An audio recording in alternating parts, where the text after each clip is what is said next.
and darkness.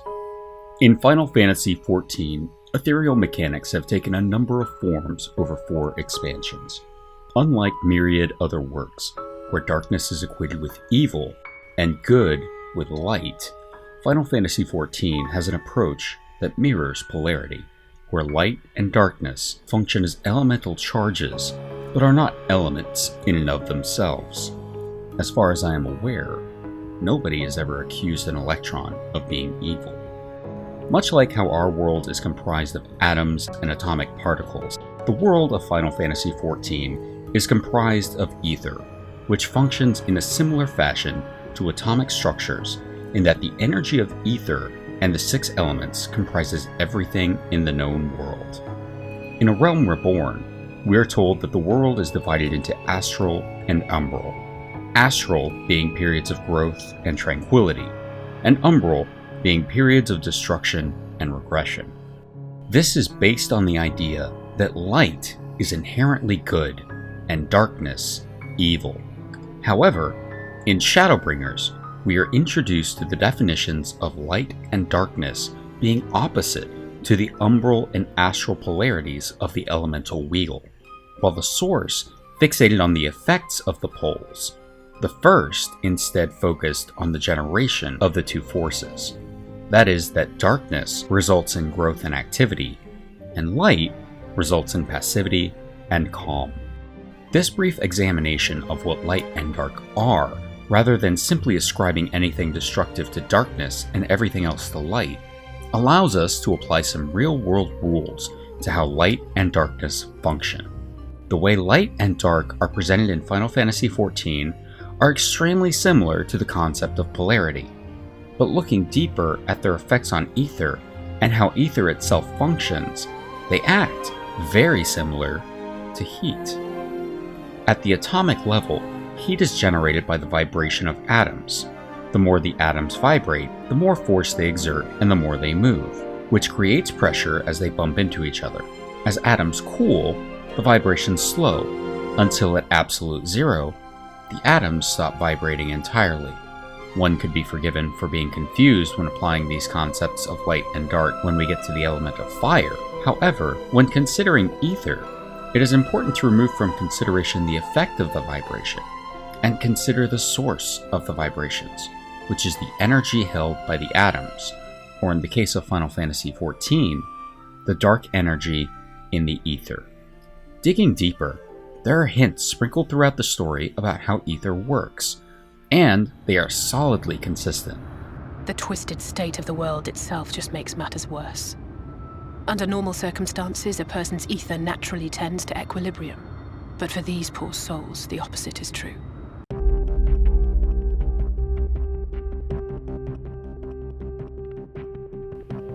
Unlike in real physics, however, hot and cold are not simply the presence or absence of energy, which results in a single factor influencing the entire spectrum of heat. In Final Fantasy XIV, light is not the absence of darkness, nor is darkness the absence of light.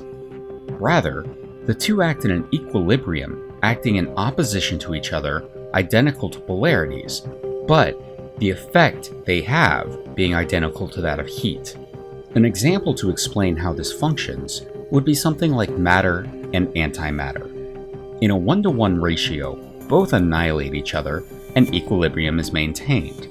A simpler analogy might be if, hypothetically speaking, heat did not travel towards colder objects, but that hot and cold canceled each other out, which resulted in an equilibrium that enabled life to flourish at a comfortable temperature. This would require something to actively generate cold, rather than cold being the absence of heat. In the case of the absence of both polarities, life would not be able to exist.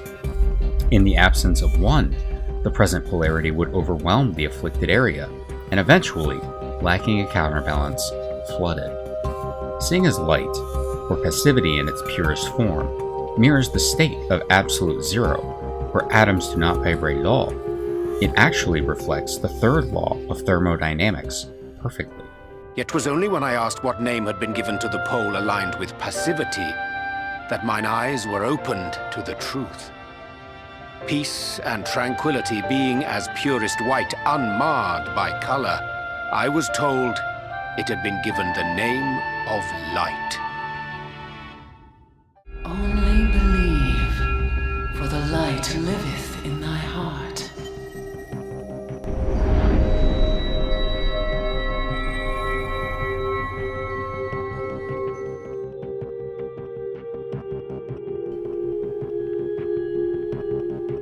However, if that's not specific enough,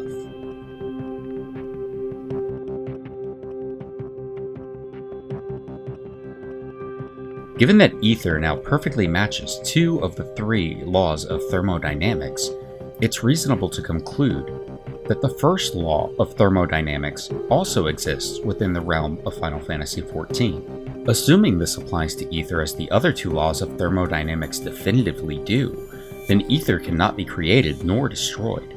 It simply exists in different forms. Life, primals, the soul, all the energy that makes up the world itself. The ether is eternal. However, the forms it creates are not. Assuming all these laws are in effect, let's take a look at the 13th shard, or the void. Considered a void of ether, that's not quite accurate.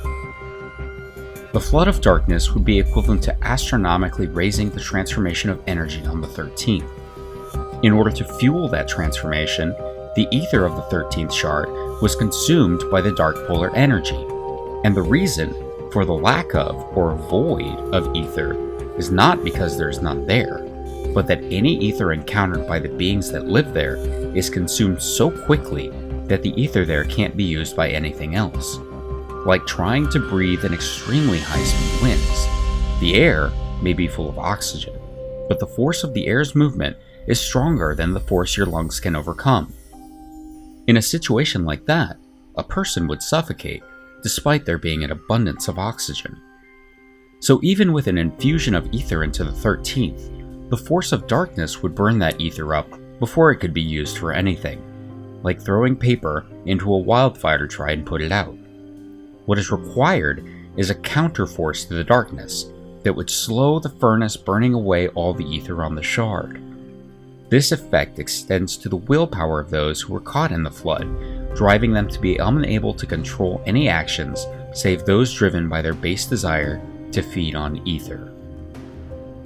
In contrast, a light void would contain vast amounts of ether and an abundance of nothing. It would simply be emptiness, as any ether there is incapable of motion, frozen in time. Without any ambient ether to sustain a person in a void of light, they would soon find their own ether slowly growing weaker from the effects of the ambient light, and soon their own ether, replete with both light and dark, would see the darkness seep out and be absorbed into the light.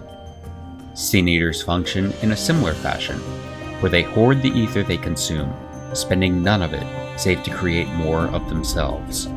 The willpower of those unfortunate enough to succumb to the change is completely suppressed in favor of the Light Warden's will. This is exemplified in Tessline's transformation, where we see, after she is transformed, the rapid suppression of the last of her will before she flies away. But how do these affect the elements? We encounter the elemental wheel many times in the story, but while each element can possess an astral or umbral charge, they each have affinities for different polarities. The elemental submissions of wind, ice, and fire are more closely aligned with light, whereas the elemental conquests of earth, lightning, and water are more closely aligned with darkness. Despite this affinity, any element can possess an astral or umbral polarity. We see this very often in weather, where we see, most often, umbral weather specifically. Umbral weather patterns appear as intense storms or environmental effects, while astral manifestations appear as crystallized or physical forms, such as rocks of astral fire. When looking at rejoinings, we also see a pattern of balance between the elemental conquests and submissions. Beginning with the submission element of wind, the first rejoining flooded the source with wind ether. To counter the imbalance, the second rejoining saw the conquest element of lightning flood the source next. This pattern of submission followed by conquest continues until the 7th calamity. At that point, without the 13th shard, the Ascians were unable to complete another cycle of the elemental wheel, as only 5 shards remained, and would leave the source dangerously unbalanced in the final element to be rejoined without another counterbalance. Thus, they turned to the polarities of light and dark. With the 7th rejoining, they rejoined the 7th shard to the source with a combination of all elements, but polarized to darkness. This rejoining, while having no immediate notable effect on the source, left it dangerously imbalanced and needing a counterbalance. The 7th rejoining had left the realm listing dangerously towards darkness, and events were unfolding that threatened to push it over the brink. Due to the amount of darkness, however, the process that normally took thousands of years on the source to ready it for a rejoining took roughly 7, with the use of Black Rose as a conduit. To balance out the darkness, the Ascians would rejoin a world replete with light, restoring equilibrium to the source in all elements and polarities. With the loss of the 13th after the rejoining of the 1st and the 8th calamity, only 4 shards remained to be rejoined. This limited the Ascians to only rejoining the polarities of light and dark as opposed to any of the other elements. Absolute darkness and absolute light are both bad in Final Fantasy XIV. However, neither is evil, they simply are. Darkness, fueling unrestricted creation, would create until there was no room left to create, or no ether left to create with. Fueled by ether, it would create over what has already been created, causing a never-ending cycle of destruction and creation without the opportunity for anything to truly grow and develop, in a miasma resembling chaos. Dear Lord, do you think we're intelligent enough to... Suppose... What if this thing we use where life already exists? It would destroy such life in favor of its new matrix. Conversely, light is the absence of any creation, and the hoarding of ether leaving an empty void where nothing exists and nothing is created. Pure, blank perfection. By balancing the two forces, creation can occur, but is slow enough that it's allowed to grow and develop without being immediately destroyed. Destruction is born from creation. An erupting volcano creates an island, but destroys the ocean around it. That same volcano could erupt centuries later, destroying a village on the selfsame island, but infusing the soil with new nutrients. Destruction and creation are two sides of the same coin. It only depends on one's perspective. One might argue that Heidelin's power is to effect change through enervation. However, it would be more accurate to say that the power Heidelin controls produces the capacity of others to effect change by diluting the power they wield, while shifting their polarity towards light. We've seen the impact of both of these forces already, but I can't help but wonder what part they'll play in the future.